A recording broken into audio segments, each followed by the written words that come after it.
And so one thing that I think stands out also, we can't have this conversation, a little bit to your point, Dana, is that maybe it's not so much Democrats' policies or messaging or the words that they use specifically, but there is an entire right-wing media ecosystem that doesn't exist on the left, and it does not exist in the center or mainstream, and people are getting their information in very different ways now. And Donald Trump and Republicans and Elon Musk and Joe Rogan know exactly how to reach Americans where they are, regardless of age and demographic, and that played a big role in this because of the fact of like whether it was disinformation, misinformation, or different propaganda that they were feeding to the American public that made them feel the way they did, and the American public felt as though that they were being heard by Donald Trump. All right, so let's just clear something up.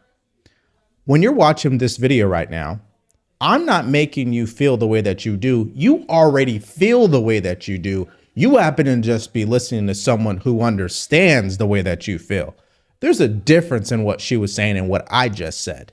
So they're still disconnected from the reality. They truly believe, some of these unhinged Democrats believe that it's right-wing propaganda extremism that is programming people to vote for Trump. No, it is not. It's your guys' lack of ability to communicate effectively. That's number one.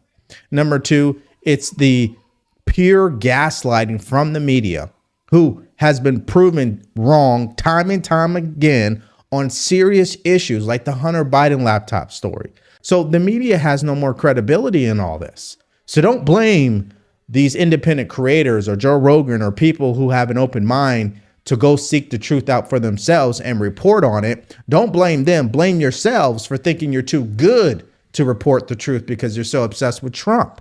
I think, the question is that we all have to grapple with is, right after it was very clear Donald Trump was the president-elect, he starts tweeting like, you are the new media to all of the folks on X, like CNN, mainstream media is extinct. And this was our plan to ruin. And I think that platforms like X and Facebook and all the social media platforms do help when they're used properly to democratize microphones for people to have a voice. But it is very clear since Elon has taken over that the algorithms are working in a couple of ways that are causing greater division in our community. Scott and I sometimes sit next to each other and he has a totally different feed than I have because we're getting fed things that it thinks we want. Right. And they're very polarizing our feeds.